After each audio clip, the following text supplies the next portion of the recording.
So let's start with the relationship with China, because you also have a key role in Georgia in the One Belt, One Road initiative. But of course, we've got the backdrop of a US-China trade war. How does that impact your trade relationship with China?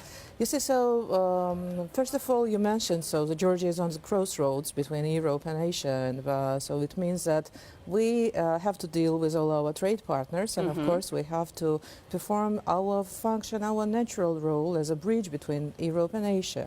And as you mentioned, we are part of One Belt, One Road initiative since we are historically on the historical Silk Road route geographically, and of course with all our economic policy, was very open economic policy. We're trying not just physically connect the markets, but also to serve as a bridge between the countries. And in this particular case, like you rightly mentioned, so we have free trade agreement with China, but at the same time we have the free trade agreement with the European Union signed in frames of association agreement. And we also have the free trade regime both with Turkey, with CIS country, with EFTA countries, with about 19 countries, and this provides also us with opportunity to provide free trade atmosphere to all the countries which are willing to trade with each other. So in the era of trade wars, actually, the Georgia is very nice place where there is no trade wars and where is opportunities for all the countries to bridge and to find and to meet each other. Yeah, when you mentioned the various free trade pacts you have, I noted that the US was absent in what you just said. Obviously, there is the prospect of that, but as your rapprochement with China increases, are you concerned that it might harm your relationship with the US? Not really, because what we have in US with US, it's not just trade relations with the US, but it's a very strong strategic partnership. Right. And as you mentioned, so we also have very strong Euro-Atlantic aspirations, and it's a part of our national policy as well. So when we're talking with when we're talking about China, so we're talking about one of the biggest, largest markets, and of course all of the countries of the regions are have the desire to participate in this trade relations. But of course, when we're talking about our political aspirations, when we're talking about our reform agenda, of course, it's looking for the European and Euro-Atlantic every year. So that's much we don't think that we will affect it anyhow with this big trade relations. So we are in the region, which is very diverse. As I already mentioned, Georgia is very open, very business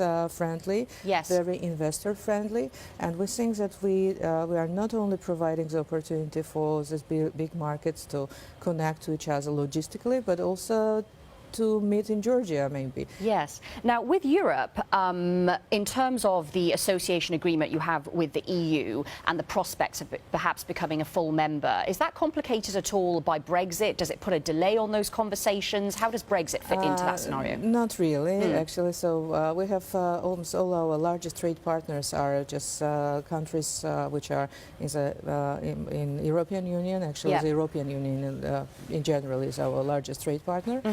The Brexit, so it's of course unfortunate for everyone, but we already signed the agreement with UK, which covers all the issues which are part of our association agenda as well. So we already have managed to to manage all those issues with UK as well. Yes. Not to be affected by the Brexit. Oh, right. Okay. Now let's turn to some of your domestic issues as well, because of course that's something that will no doubt concern investors. I mean, you've had some violent clashes.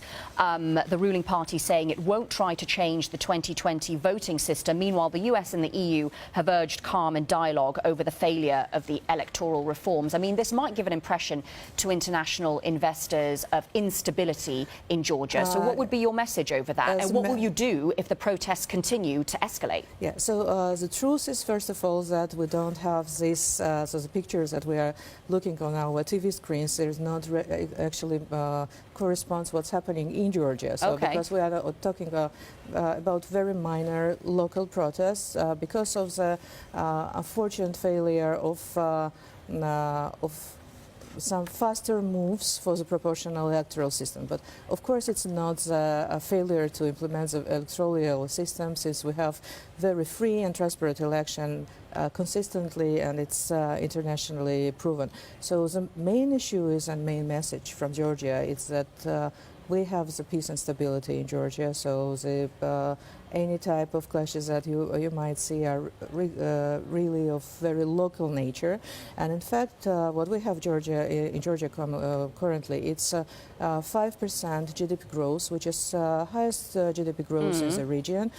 We still have the controlled inflation. We have very good prospects for the investment outlook. And just recently, Standard & Poor have upgraded the Georgia's rating from BB minus to BB, and we had the same investor outlooks from a Fitch agency and so on. So the prospects are very good in Georgia, so there is no instability. Right. There is very open economies, and all arrangements, all policies which are done in Georgia are focused on the investors and focused on this, on Georgia serving as a bridge and place where investors meet Will you each give other. in to the protesters' demands, though, if the protests get worse? We are talking about thousands of people at the moment.